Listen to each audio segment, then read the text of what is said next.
Soyez les bienvenus. Je suis très heureuse de vous retrouver pour ce nouveau webinaire de Bibliba. J'espère que vous allez bien.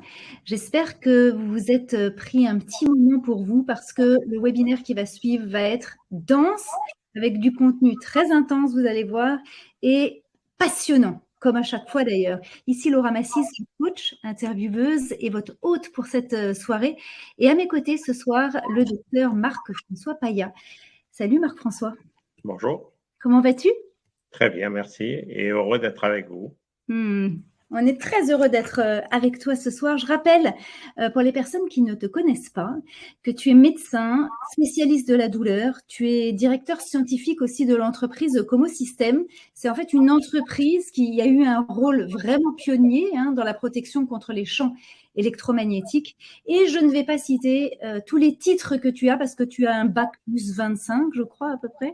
Donc, Ouais. ça fait tellement de choses que je ne vais pas pouvoir tout citer. En tout cas, tu es diplômé, tu as des tonnes de diplômes en acupuncture, ostéo, médecine, médecin, consultant auprès des tribunaux. Bref, la douleur, j'ai envie de synthétiser ça comme ça, est un sujet que tu maîtrises complètement et tu es passionné par ce sujet-là.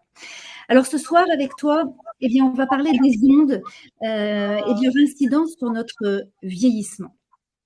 On le sait, Marc-François, notre vieillissement à tous est inéluctable. En revanche, on va pouvoir agir sur le fait de bien vieillir. Est-ce que tu peux, pour démarrer ce webinaire, nous faire la différence entre un vieillissement normal et un vieillissement qu'on pourrait dire pathologique? C'est-à-dire que le vieillissement normal, tout le monde peut. Il suffit de voir certains grands vieillards et certains centenaires qui vieillissent et qui ont. Donc, on a une diminution progressive des fonctions physiologiques et un ralentissement. Et on se retrouve aujourd'hui avec beaucoup de vieillissement pathologique, avec un tas d'individus qui, à cause de leur travail, de leur environnement, de leur alimentation, se retrouvent vieux avant l'âge. Donc, le fait d'être âgé ne veut pas dire être vieux, mais le fait d'être vieux, ça veut dire de perdre ses capacités de déplacement, de relation et peu à peu de devenir dépendant. Et il est certain qu'il y a tout un tas de pathologies qui actuellement font qu'on a une génération, la mienne, qui a quand même moins de capacité pour résister à l'environnement que ce qu'avaient nos parents qui avaient un environnement qui était beaucoup moins agressif. Je parle de la pollution de l'air, la pollution de l'eau, et il ne faut pas oublier que depuis les années 90, avec l'avènement de la téléphonie portable et des systèmes de communication sans fil, on est soumis à un stress permanent qui est le stress électromagnétique auquel on ne peut pas échapper parce qu'on est aujourd'hui face à il n'y a pratiquement plus de zones blanches en France, c'est-à-dire de zones où tu ne captes pas avec ton téléphone. Et ça a des conséquences sur la physiologie, ça utilise nos nutriments, on pourra développer un petit peu plus loin, et en fait, on vieillit mal. Pourquoi ? Parce qu'au lieu de vieillir, on essaie de se défendre contre l'environnement. Bien vieillir pour toi, ça veut dire quoi ? C'est quoi bien vieillir finalement ?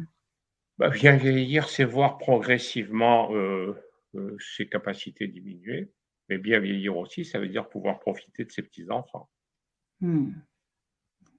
Ça, ce serait la pouvoir avoir du temps pour soi, après avoir travaillé pendant toute une vie, profiter de ce qu'on a pu acquérir, profiter de la vie, mais pas avoir de limitations très importantes qui empêchent justement de pouvoir profiter des plaisirs de la vie, sans que ce soit excessif.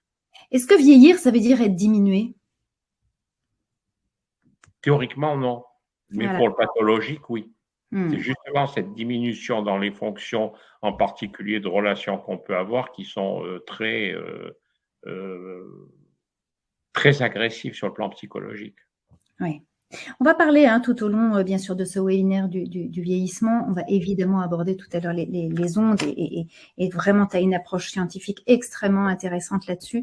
Mais je voudrais qu'on revienne sur l'apprentissage et l'enseignement d'un homme qui s'appelle Bruce Hams. J'espère que je le je le prononce bien. C'est un professeur de biochimie, un professeur de biologie moléculaire, et qui a développé une théorie exceptionnelle. Est-ce que tu peux nous en dire plus? Parce qu'il a beaucoup œuvré pour toi, en tout cas, ses travaux ont été très importants pour toi.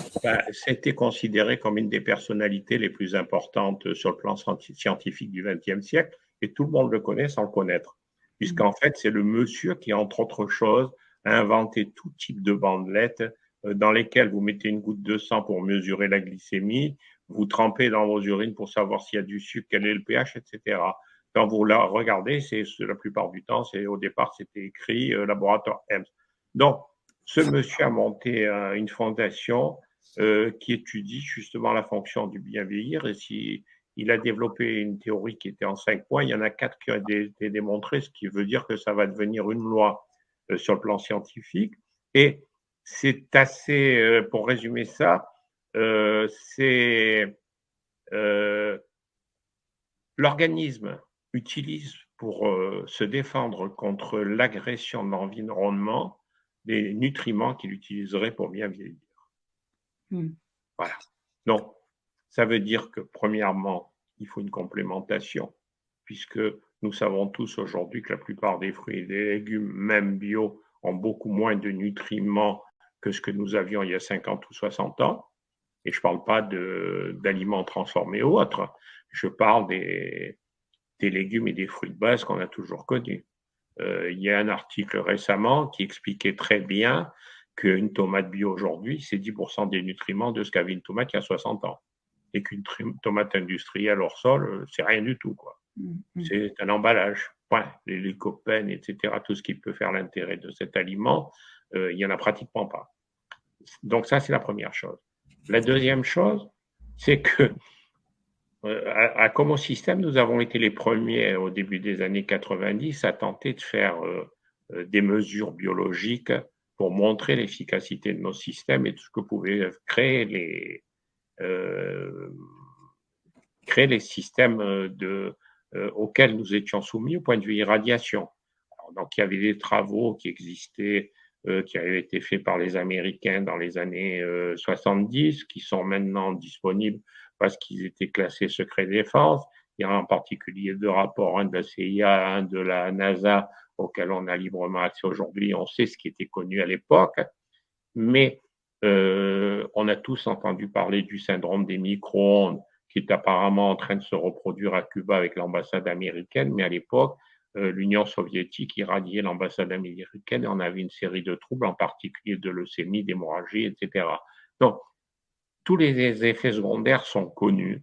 Ils ont été analysés en particulier pour le développement des programmes spatiaux des 2 grands pays qui dominaient le monde à l'époque. Et on s'est retrouvé, en fait, avec une technologie qui est très intéressante, parce que qui renoncerait aujourd'hui à son écran, à son ordinateur portable ou à son téléphone? Personne. Voilà. Donc, le deal, ça a été de développer une technologie qui permette de les utiliser en diminuant au maximum, en neutralisant le risque. Et c'est ce que nous avons fait. Alors, on va rentrer un petit peu dans les détails, parce qu'il faut expliquer point par point. Mais ce que je veux dire, c'est que aujourd'hui, et depuis les années 90, il y a des millions de publications scientifiques qui démontrent les effets secondaires qu'il peut y avoir. Et aujourd'hui, ce qui me choque un peu, c'est qu'on avait déjà le problème qui était là, mais les gens se sont réveillés avec la 5G. Voilà. Cet homme, est-ce qu'on peut synthétiser sa pensée de manière évidemment très schématique, avec toute mon humilité, mais en expliquant que finalement, on vieillit mal car on se défend contre l'environnement.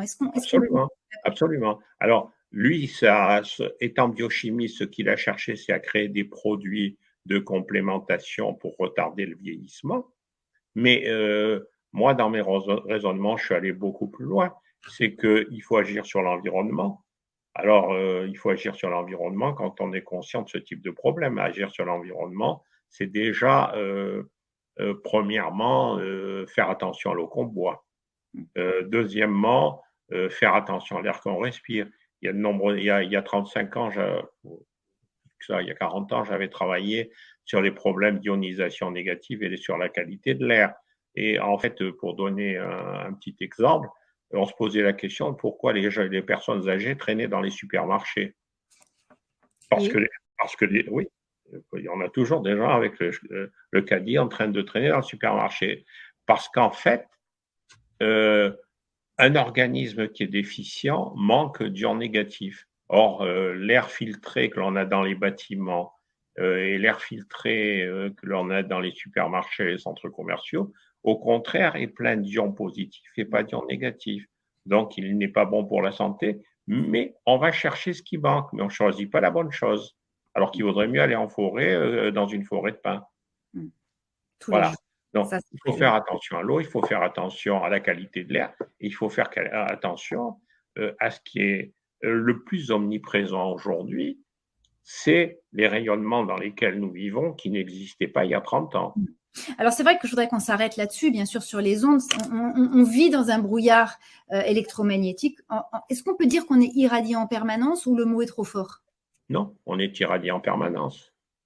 Et je vois beaucoup d'amis qui me disent « mais moi j'éteins le Wi-Fi le soir ». D'accord, mais est-ce que ton voisin l'a éteint? Est-ce que tu captes un Wi-Fi sur ton téléphone? Est-ce que ton téléphone capte de la 4G ou de la 3G? Ben à partir de ce moment-là, oui, tu es irradié.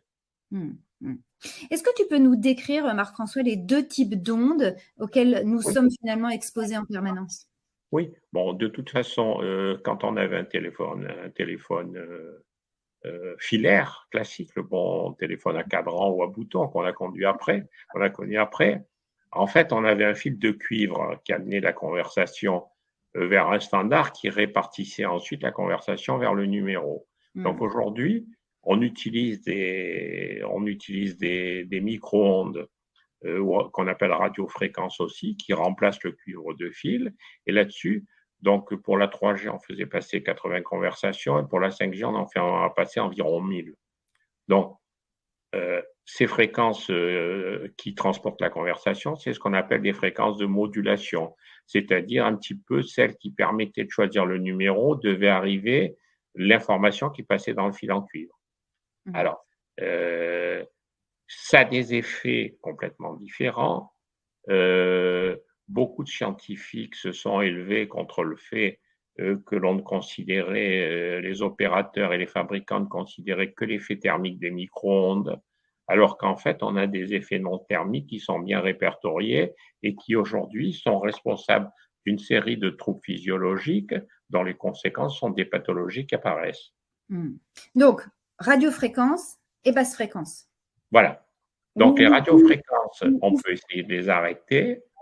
Là, je suis en train de terminer un travail qui montre, et il y a quand même deux des plus grands scientifiques qui travaillent là-dessus, qui sont le professeur Pal, qui est à l'université dans l'ouest des États-Unis, et on a le professeur Panagopoulos qui est à Athènes, qui sont deux grands spécialistes qui aujourd'hui sont en train de démontrer, et ce ne sont pas les seuls, ils ont refait des synthèses, moi je repasse derrière parce que j'ai trouvé d'autres choses, qui montrent que même à très faible niveau, que ce soit les radiofréquences ou les basses fréquences, on est dans une situation où on a une réponse de l'organisme.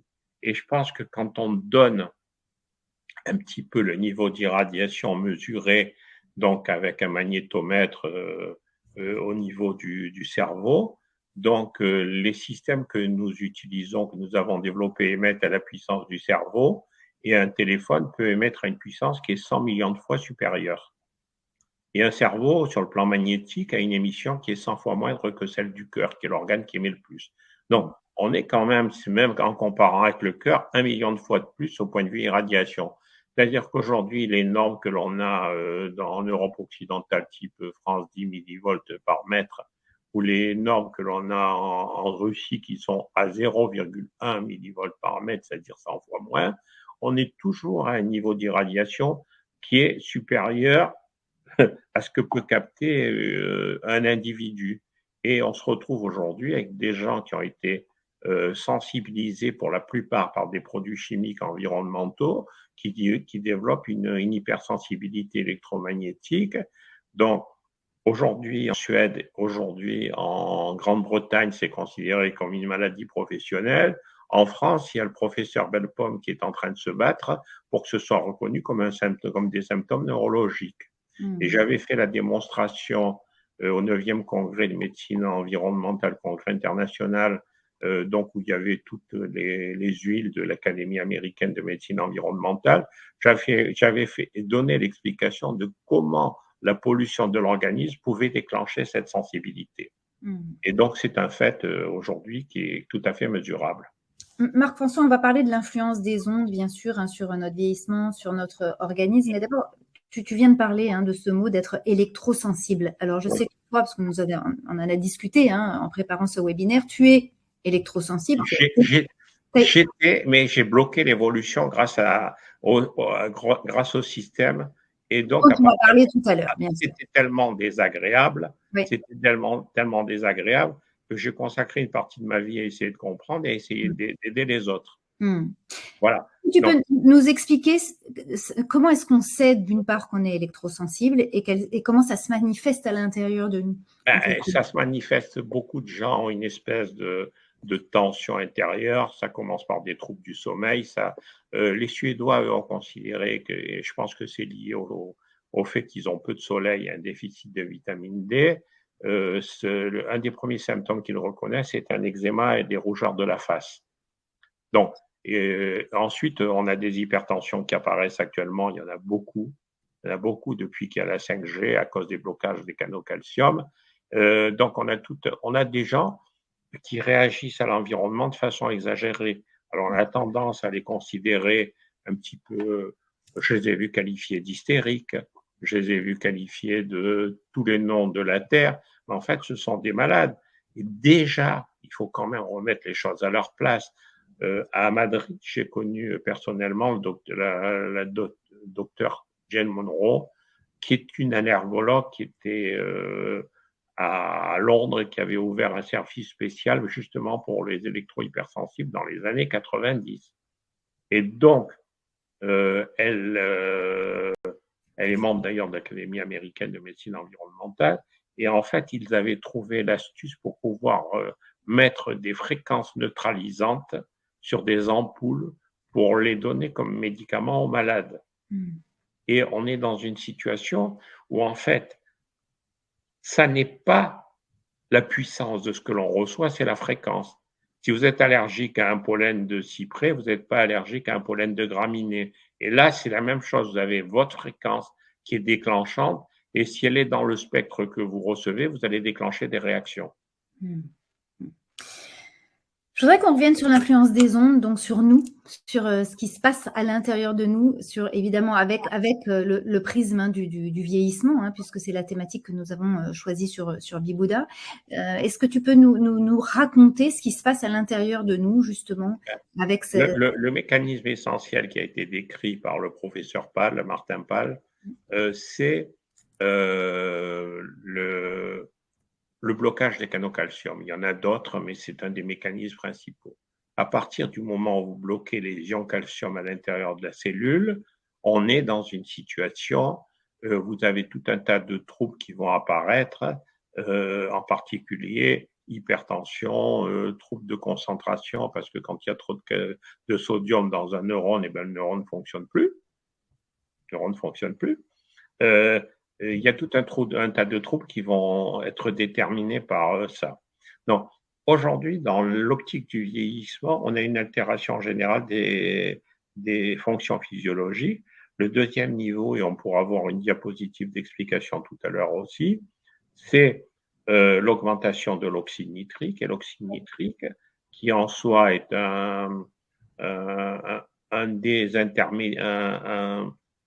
des médiateurs qui permet beaucoup de fonctions à l'intérieur de l'organisme et du cerveau, quand il est en excès, ça devient un radical libre qui est très agressif. Donc, destruction de cellules, destruction de structures cellulaires.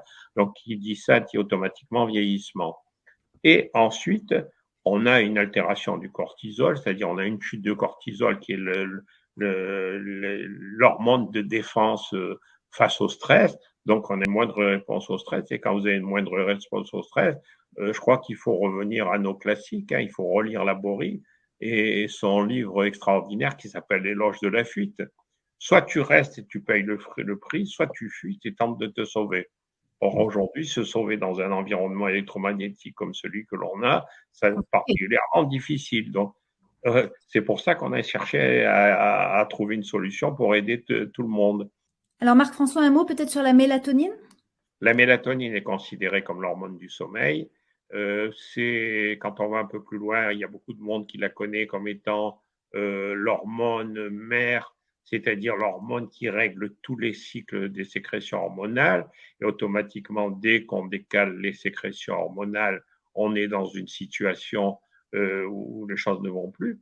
Quand vous avez besoin de votre pic de cortisone à telle heure et qu'il arrive en retard ou en avance, eh ben, il y a des choses qui se produisent.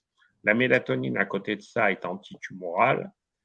C'est une hormone qui est le plus puissant des antitumoraux qui existent.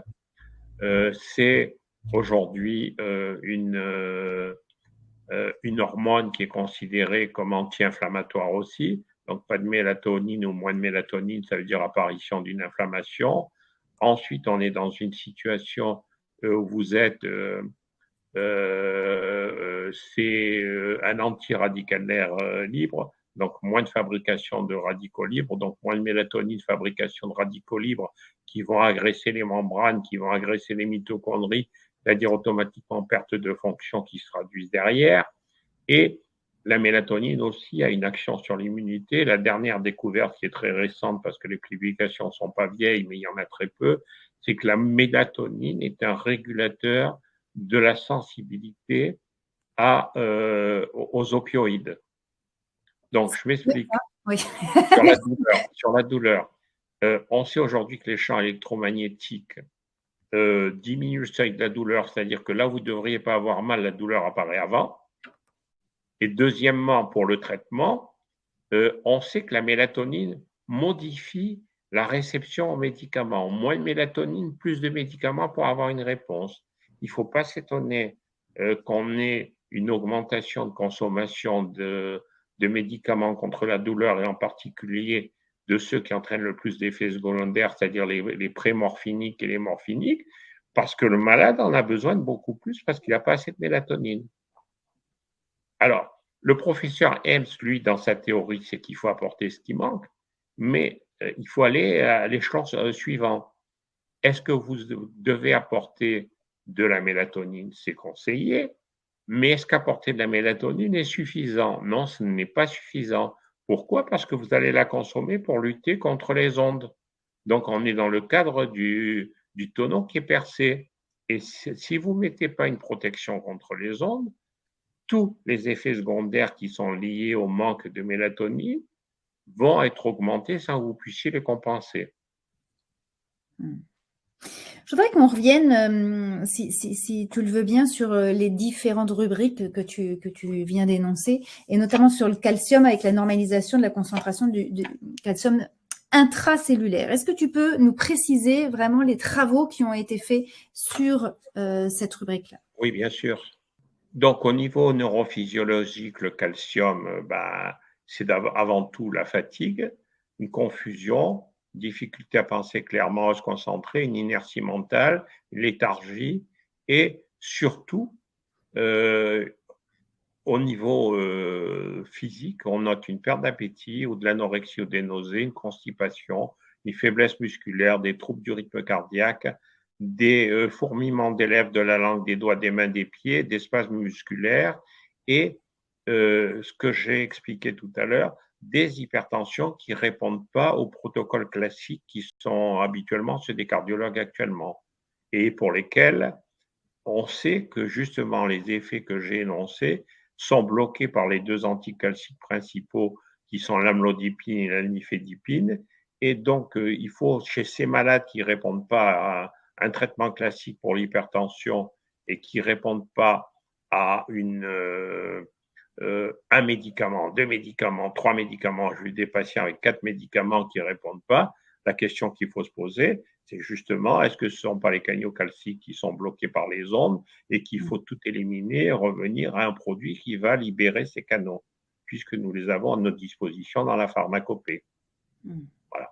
Donc, il y a tout un tas de phénomènes au niveau de la tension artérielle et sur le plan cérébral, avec justement cette espèce de brouillard qui peut être là et qui est quand même fréquemment décrit, et puis tous les phénomènes musculaires, parce qu'il ne faut pas oublier que le cœur est un muscle.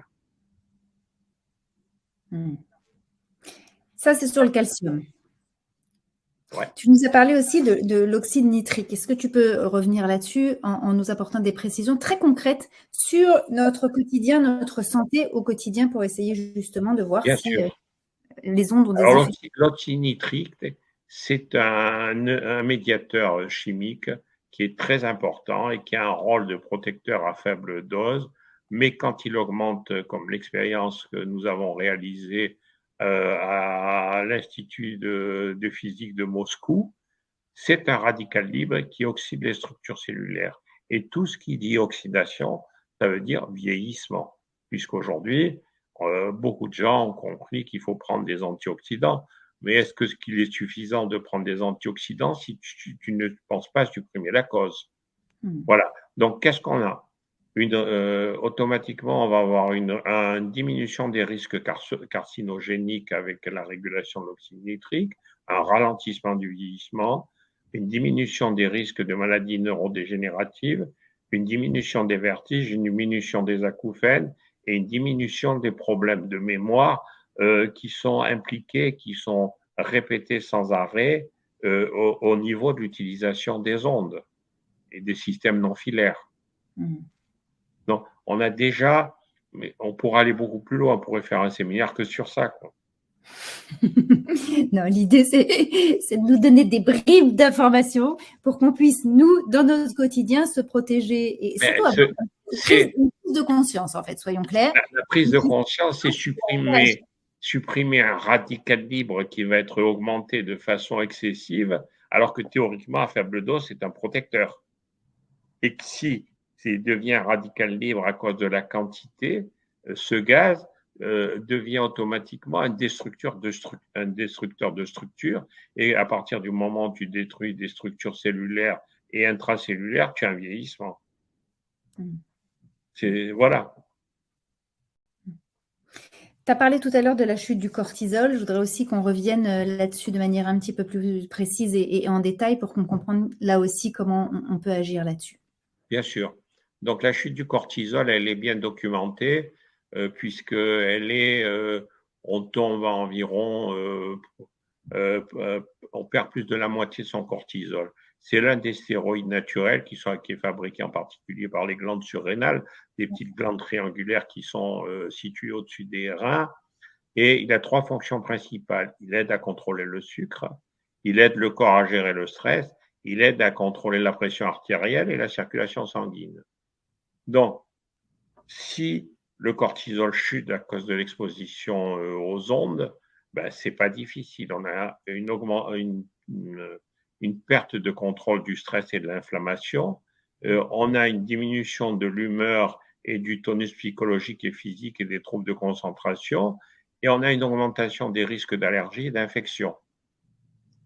Donc, ce qui est quand même pas négligeable et qui est quand même, quand on reprend le vécu des malades où on peut faire un diagnostic de réponse excessive à l'environnement vibratoire avec toutes ces ondes que nous recevons, quand on colle les bouts, on voit tous qu'on connaît des tableaux cliniques bien définis qui correspondent à ça.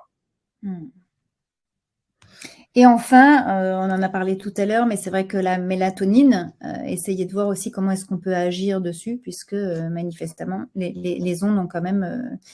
Une complémentation en mélatonine est intéressante. Puisque quand tu dis complémentation, ça veut dire prendre des gélules de mélatonine? Aujourd'hui, en France, légalement, elle est autorisée à 1 mg et on trouve des compléments qui vont jusqu'à 1,9 mg. Et à partir de 2 mg, c'est une prescription à 2 mg à effet retard. C'est une prescription pour les troubles du sommeil qui est réservée aux neurologues. Donc, mais aux États-Unis et dans d'autres pays, on voit des prescriptions qui vont jusqu'à 20 mg de mélatonine, justement, chez des cancéreux, chez des gens qui ont des maladies auto-immunes, pour cet effet, justement, antiradicalaire, anti-inflammatoire.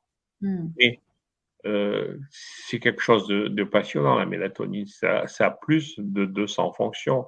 Et ce que je citais tout à l'heure, c'est-à-dire cette baisse de sensibilité des récepteurs de la douleur, c'est-à-dire qu'on a mal alors qu'on ne devrait pas avoir mal. Et il faut bien comprendre que c'est un phénomène qui est le phénomène le plus fréquent chez les fibromyalgiques. Donc, on a aujourd'hui entre 15 et 20% de la population qui a un syndrome de sensibilité centrale, de sensibilisation centrale, c'est-à-dire fibromyalgie, fatigue chronique, syndrome de sensibilité chimique multiple et électro-hypersensibilité. Donc, en fait, c'est la même maladie avec des volets d'expression un petit peu différents.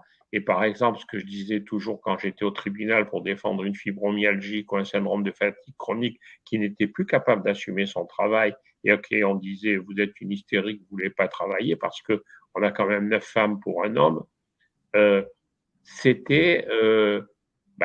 a chez 60% des fibromyalgiques, on a un syndrome de fatigue chronique. Vous n'êtes pas capable de faire autre chose que de passer du lit au fauteuil et du fauteuil au divan, et en plus, quand vous asseyez, vous avez mal et vous ne pouvez pas rester assise. Comment voulez-vous tenir debout pour aller travailler, faire des efforts? Donc, c'est vraiment une vie impossible. Et on sait aujourd'hui que c'est un syndrome neurologique, que ce n'est pas une maladie inventée, c'est pas une maladie de turoflan, ce sont des vrais malades qu'il faut respecter. Quelles conséquences sur justement les personnes atteintes de fibromyalgie, les ondes? Est-ce qu'on a impacté ça? On sait l'influence que on a une aggravation phénoménale de la symptomatologie. Déjà, quand on trouve du sommeil. De manière générale, Marc-François. Voilà. Général. Mais tout ce que j'ai décrit est exacerbé. Donc, sensibilisation à la douleur. Donc, il y a un médecin de Toulon qui est un interniste qui avait décrit un test que je préfère à celui des points sensibles, qui est la mise d'un brassard de tension et vous gonflez. Une personne normale a une douleur qui apparaît entre 210 et 230 mm. Moi, j'ai vu des patientes qui s'étaient mises à hurler à 60 mm de pression. C'est-à-dire qu'on leur tient le bras, elles se mettent à hurler. Donc, on a une sensibilisation, le seuil de la douleur qui baisse. Aujourd'hui, on commence à avoir l'explication. Une des explications, c'est la chute de mélatonine. Mais là, il faut aller au deuxième niveau. Apporter de la mélatonine, c'est bien, mais il faut mettre quelque chose qui vous empêche de la consommer, parce que sinon, ça ne sert à rien. Et je crois que s'il y a un message qui doit passer aujourd'hui, celui-là est important. Est-ce qu'on s'habitue et est-ce que notre corps finalement s'habitue à ce brouillard électromagnétique? Oui, il y a une adaptation. Il y a une adaptation, il y a une évolution. Il y a une évolution. Puis bon, il y a des effets secondaires qui peuvent être marrants, comme ceux qui ont été décrits il y a quelques années, d'augmentation de la longueur du pouce chez les adolescents à force de taper des petits messages. Mais c'est pas ça qu'il faut voir. Ce qu'il faut voir, c'est on a introduit une technologie, on a essayé de comprendre après ce qu'il fallait faire. Alors que ce qu'il fallait faire, c'est aller rechercher les effets biologiques et pas des mesures de champ pour expliquer ce qui pouvait se passer. Et nous, chez Como System, c'est ce que nous avons fait depuis le début. Ça a été de tenter d'aller faire une analyse biologique des effets d'une pollution qui allait s'amplifier, qui s'est amplifiée, et voir de quelle façon nos systèmes protégeaient. Et c'est ce que nous avons publié. Je voudrais justement qu'on regarde maintenant comment on va se protéger de ces ondes. On a bien compris que c'était assez dramatique finalement pour nous, pour notre organisme, pour notre santé, de ne pas se protéger. Pour toi, c'est une aberration. Comment est-ce que tu pourrais, sans jugement, mais toi, avec l'expérience que tu as, le savoir-faire que tu as J'ai souvent entendu ce commentaire. Je vais protéger mes enfants, moi, on verra ce qui se passe. Ça, c'est un commentaire que j'ai entendu fréquemment en Espagne. Le commentaire le plus fréquent, c'est si c'était dangereux, on n'aurait pas commercialisé ça, ce qui est une aberration. L'autre commentaire, c'est si c'était dangereux, on le saurait. Il suffit de vous renseigner. Je crois qu'il y a assez de moyens aujourd'hui. Mm. Alors, le problème, c'est un alarmisme qui peut exister et on n'a pas le droit à alarmer la population. Par contre, on a le droit de lui donner l'information qui a été vérifiée scientifiquement, et à partir de là, chacun fait son choix. Absolument. Chacun est responsable de ce qui lui arrive par rapport à ça. Donc, nous, l'objectif, effectivement, de ce webinaire, c'est ça. C'est-à-dire de vous donner de l'information, de vous donner les tenants et les aboutissements. Voilà ce qui se passe sur notre corps, sur notre organisme. Sur le vieillissement, on a bien compris que de toute façon, ça allait accroître le vieillissement et le mal vieillissement. Hein, on va mal vieillir si on se protège. Bon, donc tant qu'à faire.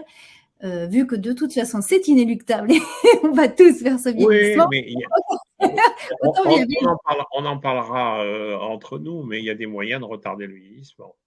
Très efficace. Un webinaire avec nous là-dessus. Bon, on reste sur notre sujet qui est la protection des ondes. Peut-être le rôle de l'intensité et des fréquences. Quelles conséquences cela a-t-il?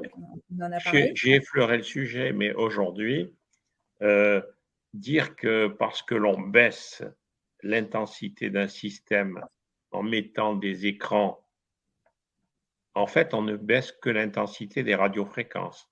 Or, celles qui ont le plus d'influence sur le corps, ce sont les basses fréquences. Pourquoi? Parce que nos cellules communiquent avec des basses fréquences. Et dire qu'on peut arrêter des basses fréquences, il n'y a qu'un métal qui est le mu métal qui arrête les basses fréquences. Et pour donner un exemple, aujourd'hui, tous les satellites qui communiquent avec les sous-marins nucléaires qui sont immergés utilisent des basses fréquences pour communiquer avec les satellites. Bien sûr, il y a un codage, tout ce que vous voulez, mais ce sont les seules fréquences qui sont capables de pénétrer et d'aller aussi loin dans l'eau. Donc, on peut arrêter les radiofréquences. Il y en a partout. Mais aujourd'hui, les travaux les plus récents montrent que les faibles intensités de radiofréquences sont plus dangereuses que les intensités, entre guillemets, moyennes. Voilà. Et pour les basses fréquences, je vais vous donner un exemple. Pour la 3G, donc, on avait une intensité qui passait sur la porteuse.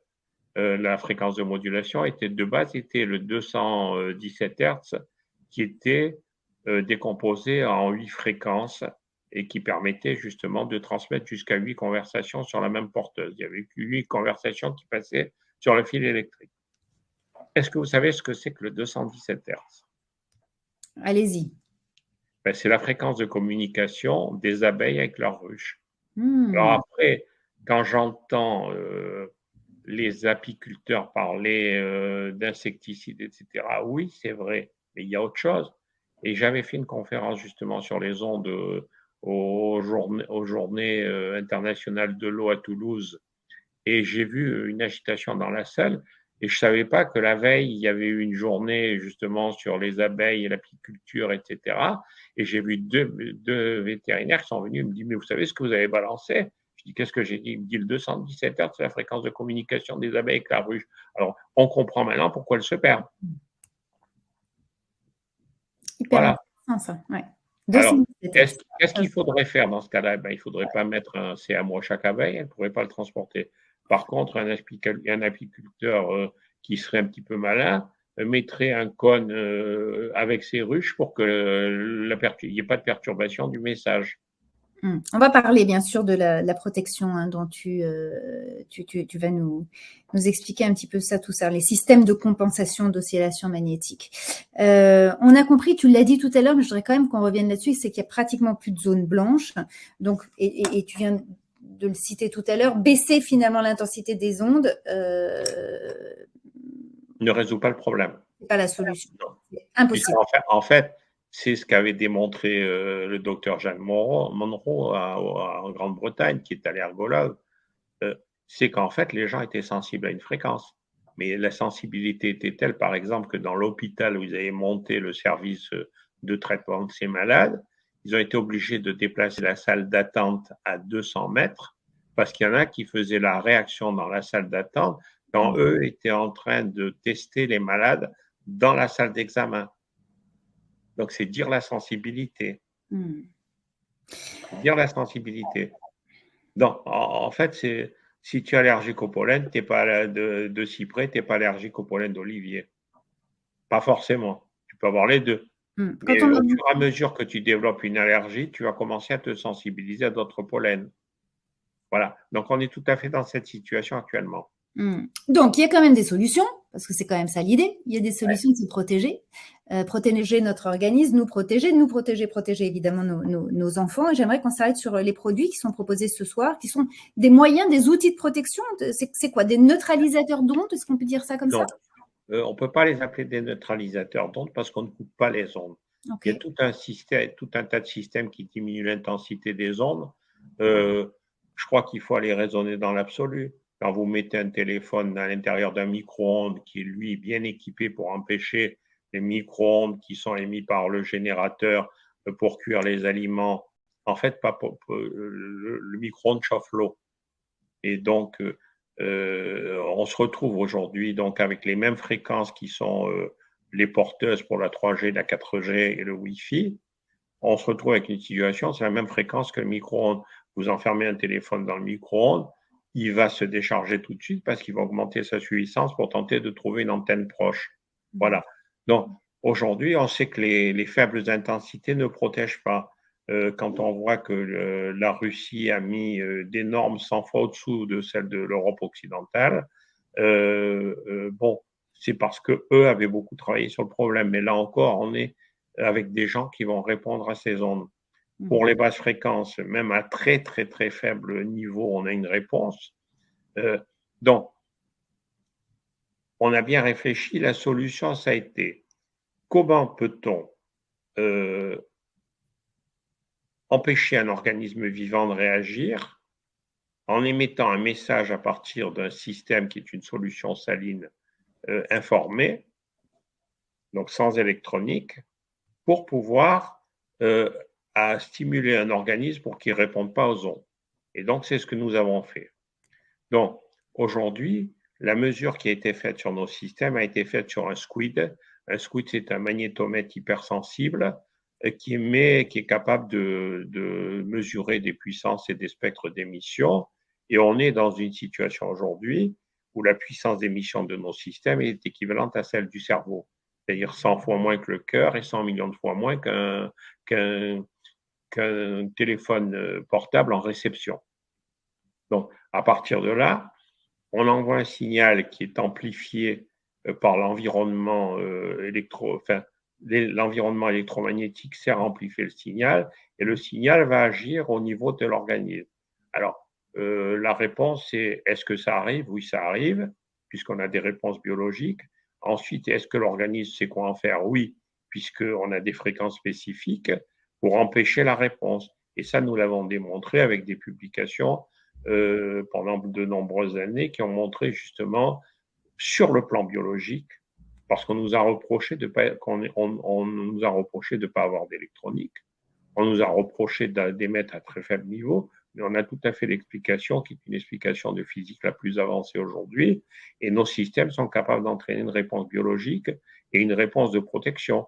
Quand on voit par exemple que pour l'oxyde nitrique, au niveau du slide de l'oxyde nitrique, on a une augmentation, et ça avait été fait à Moscou à l'époque, il y avait très peu de téléphones portables, donc on a confié des téléphones portables à des individus, on a une montée très importante de l'oxyde nitrique qui a été mesurée par air exhalé tous les jours. À partir du moment où on a mis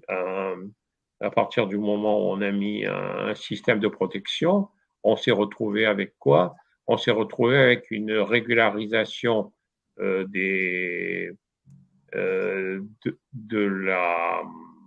suis en train de chercher le slide pour vous donner je crois que c'est en 3 semaines, on a une régularisation qui s'est faite du niveau d'oxyde nitrique à la normale, ce qui serait aujourd'hui plus difficilement faisable du fait qu'on n'aurait pas de chiffre de départ puisque les gens sont tous irradiés. Donc, on a une expérience un petit peu, on avait des gens qui étaient très peu irradiés, on a vu la montée et puis la régularisation.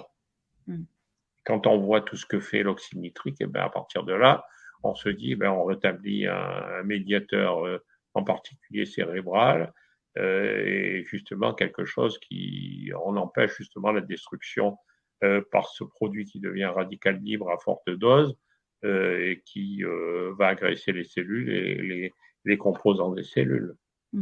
Toi, ça a été radical sur toi? Moi, ça a été assez rapide, oui. Ouais. En fait, j'avais essayé un système suisse pour les écrans. En fait, j'avais tellement de fiches patients que j'ai acheté un ordinateur parce qu'on passait un temps fou à rentrer, à sortir des fiches. Donc, j'avais trouvé un système avec un bon programme et j'ai vu que je commençais à avoir des problèmes de sommeil, de temps en temps de poussée de tension, d'irritation de la face. Donc, connaissant ce qui se passait déjà et ayant lu, j'ai cherché un système suisse que j'ai essayé. Ça a été inefficace, c'était même des effets contraires. Et un jour, j'étais installé à l'époque pas très loin de la centrale nucléaire de Pierre-Latte. Un des ingénieurs du CEA m'a dit, ben, vous savez, nous, on a acheté ce genre de système pour se protéger. Donc, j'ai téléphoné un jour où j'étais à Paris pour faire les cours à la fac de Bobigny pour les cours d'auriculothérapie. J'ai téléphoné donc à l'inventeur qui est venu me voir et puis bon, j'ai dit moi c'est toujours la même chose. Dès qu'on me propose quelque chose, j'essaye. Et j'ai vu que ça commençait à fonctionner. Et à partir du moment où ça a commencé à fonctionner, j'ai commencé à travailler avec et chercher à savoir comment ça expliquer. Alors, j'aimerais qu'on rentre un peu dans le détail des produits proposés et notamment, d'abord, en manière individuelle, c'est quoi? C'est une pastille, en fait, une sorte de porte-clés à avoir toujours sur soi? En fait, il y a une solution saline informée. Ouais. Donc, ce qu'il faut comprendre, c'est qu'il y a plusieurs systèmes parce que les messages ne sont pas les mêmes. Par exemple, entre un téléphone et un écran plat, et c'était pas les mêmes qu'avec les écrans cathodiques. Donc, on est dans une situation où on fait passer un message à l'organisme pour qu'il ne réponde pas à une simulation nocive. Voilà. Donc, la forme a été étudiée justement. D'abord, on a miniaturisé les systèmes et les formes sont étudiées pour que l'émission soit maximale. Et le choix de l'aluminium, c'est parce que c'est un métal amagnétique. D'accord. Donc, l'idéal, c'est de le porter toujours sur soi. Oui, pour donc, il y a des systèmes qui sont. Voilà, j'ai un système pour tenir mon téléphone. Donc, il y a un système à coller sur le téléphone et qui neutralise le téléphone. Oui. Il y a un système à coller, j'en ai un qui est collé derrière mon écran de portable. Oui. Et j'ai un porte-clés que j'ai toujours sur moi. Un jour, j'ai fait une expérience, je suis parti à Madrid pour faire une communication à un congrès, j'ai oublié mon porte-clés. Donc la maison, le cabinet, tout était protégé par des cônes et le porte-clés a le même effet que les cônes. Hein, donc ce sont les mêmes solutions, mais en quantité moindre. Un cône peut couvrir 100 ou 200 mètres carrés. Donc c'est une émission qui a la forme d'une sphère. C'est-à-dire, par exemple, si vous avez une maison à étage, soit vous mettez 2 cônes, soit vous mettez un cône sur le sol au premier étage, vous allez couvrir le bas. Donc en fait, c'est une émission qui a la forme d'une sphère. Et un porte-clés, en fait, vous protège, vous êtes dans une bulle qui fait à peu près 12 mètres carrés. Voilà. Donc, j'ai oublié mon porte-clés. J'étais dans un grand hôtel à Madrid. J'ai eu l'impression de dormir dans une poêle à frire. Il y avait 3 répétiteurs dans le couloir. C'était infernal. C'était infernal. Le lendemain, j'étais vraiment fatigué pour faire ma communication, mais je su ce que c'était tout de suite. Donc, pour démarrer, pour des personnes qui, on va dire, hein, qui sentent qu'elles sont un peu sensibles, pas forcément des hypersensibles, mais un peu sensibles, et qui regardent ce webinaire ce soir, donc qui ont envie d'avoir des informations là-dessus, qu'est-ce que tu leur conseilles? Moi, je leur conseille le TR26 qui a une couverture là. Et bon, c'est ça? C'est le porte-clés. À partir de ce moment-là, ils en ont un sur eux. Mais dans la mesure où à la maison ou s'ils sont chez eux, ce sont leurs locaux dans le travail, il faut couvrir toute la surface. La meilleure façon d'être tranquille, ça. En fait, ça permet une biocompatibilité des ondes et ça permet d'utiliser le système en neutralisant le risque. Ok. Donc, bon, toi, tu as la totale, hein, c'est-à-dire que tu as sur ton téléphone, tu as le porte-clés sur ton téléphone, sur ton ordinateur et le cône. J'ai tout. J'ai bougé. Il est parti. Il est allé chercher le cône, non? Et le voilà. Il était à portée de main. Voilà. Donc, celui-ci couvre 200 mètres carrés. D'accord. Donc, dans une maison familiale où il y a des tablettes, il y a des ordinateurs, il y a des téléphones, il y a… Alors, il y a le problème des tablettes, des ordinateurs, il faut les équiper avec un PC qui est le système pour le personnel computer, qui va justement neutraliser les ondes émises en dehors de la réception qu'il peut y avoir, les ondes émises par l'électronique interne aussi, parce que ça, il faut en parler. Tu peux préciser ta pensée? Bah, chaque votre écran, que ce soit votre iPad, votre téléphone, etc., ou votre portable, il y a une électronique interne qui a une émission aussi. Donc, elle est neutralisée par le système qui s'appelle PC. Votre téléphone, c'est un autre type d'électronique. Donc, on a un système qui s'appelle MP Mobile Phone qui permet de neutraliser. Et puis, vous avez les systèmes généraux qui sont le cône et le porte-clés qui permettent justement de vivre dans un environnement non agressif. Donc, ce soir, ce qu'on vous propose sur ce webinaire, c'est bien sûr d'avoir accès à ces produits, donc au système porte-clés, au cône de 100 mètres que vous avez vu. Vous pouvez soit prendre… Oui, dis-moi. 100 ou 200 mètres, le gros, je vous ai présenté le gros de 200 mètres. D'accord. Donc 100 ou 200 mètres, d'avoir aussi accès aux pastilles que vous mettez sur votre ordinateur et votre portable. Alors sachez que, alors moi aussi je reprends mes petites notes, sachez que vous avez 10% de réduction sur les produits unitaires. Ça veut dire que si vous prenez à l'unité, vous avez 10% de réduction. Et si vous prenez des packs, parce qu'on a fait des packs aussi pour 2, pour 3, pour 4, pour 5 personnes, ça va jusqu'à 20% de réduction. Donc toi, tu conseilles, bien sûr, on est une famille, on prend… Le cône ne suffit pas? Il va couvrir une grosse partie de l'irradiation, mais il ne va pas couvrir ce qui radie l'intérieur d'un téléphone ou d'un portable. Or, dans une famille, apparemment, actuellement aujourd'hui, la plupart des gens ont leur portable plus leur système, leur iPad ou leur tablette ou leur portable. Donc, il faut couvrir les trois. En fait, c'est très difficile de mettre toute la technologie sur un seul système. Et déjà, les cônes et les porte-clés, c'est un exploit d'avoir. Avant, il y avait des systèmes séparés. Il y avait un cône pour le Wi-Fi, un cône pour la 3 et 4G, un cône pour la géobiologie, puisque dans le cône et on a un système qui neutralise les effets géobiologiques, c'est-à-dire ce qu'il peut y avoir des failles, des cours d'eau sous la maison qui ont des influences sur la santé. On en a tenu compte. Tu parlais des hommes et des femmes tout à l'heure. Est-ce qu'il y a plus d'incidence sur les femmes que sur les hommes par rapport aux ondes? Oui. D'accord. En général, oui. Quand on voit les syndromes de sensibilisation centrale dans lesquels on a classé l'électro-hypersensibilité, on a 9 femmes pour un homme. 9 femmes pour un homme. Fibromyalgie, c'est la même chose. Fatigue chronique, on peut avoir plus d'hommes pour la fatigue chronique, pour la sensibilité chimique multiple, mais on a plus de femmes que d'hommes.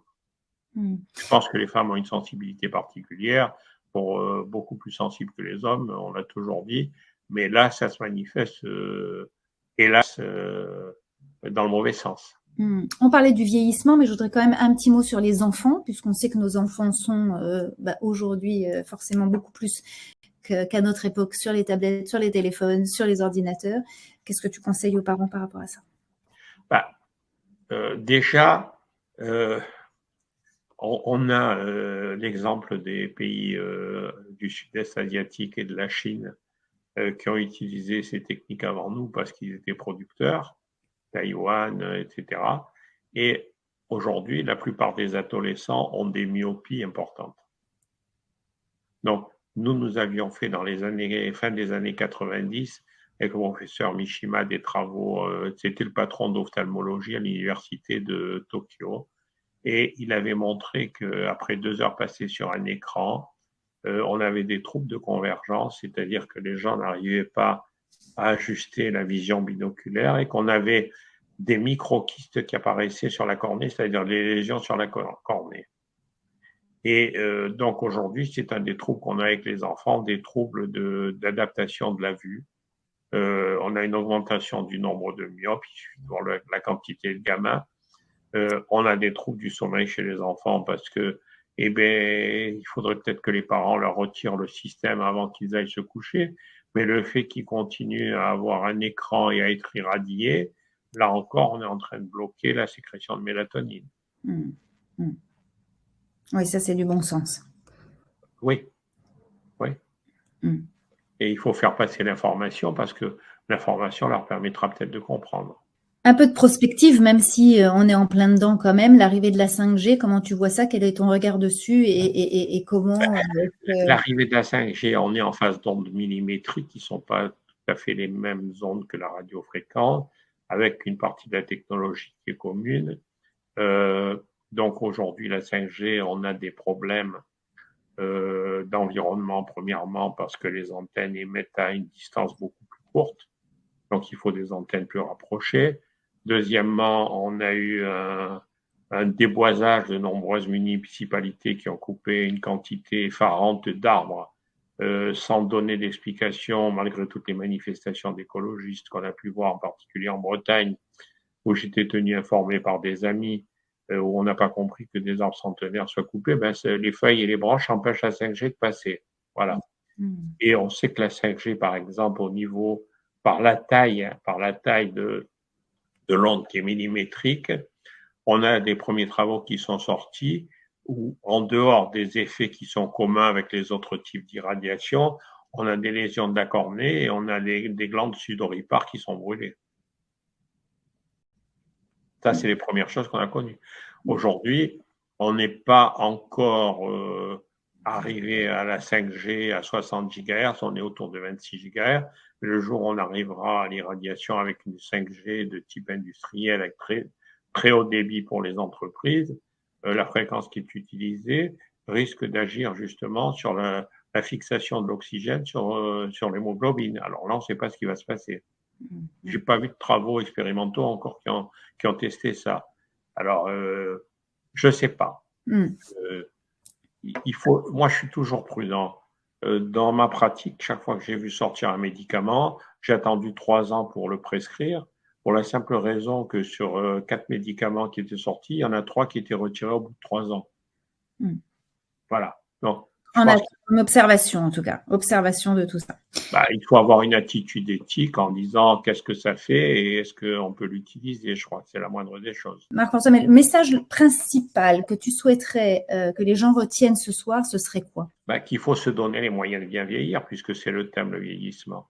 Et qu'avec ce que j'ai exposé, je pense qu'on n'a pas le droit maintenant de fermer les yeux en se disant je ne savais pas. Oui. Vous savez.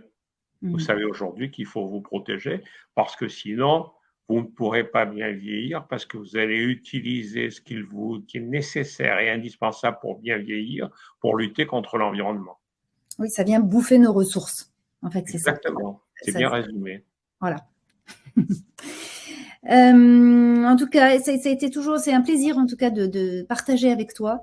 Il y a beaucoup de choses, c'est très dense, je vous l'avais dit, on pourrait poursuivre, continuer, etc. Je crois que vous avez compris l'essentiel du message qui était effectivement cette protection.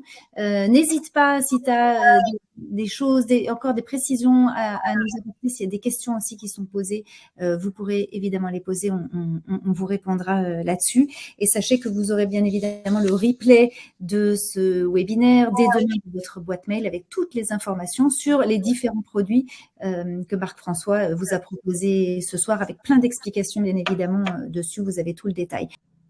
En tout cas, Marc-François, merci beaucoup pour tous tes enseignements. Merci de nous mettre la puce à l'oreille, j'ai envie de dire, en tout cas de nous informer là-dessus. Après, c'est de notre responsabilité, effectivement, de voir ce qui va nous faire du bien et surtout de la prospective pour notre vieillissement et avoir un bon vieillissement.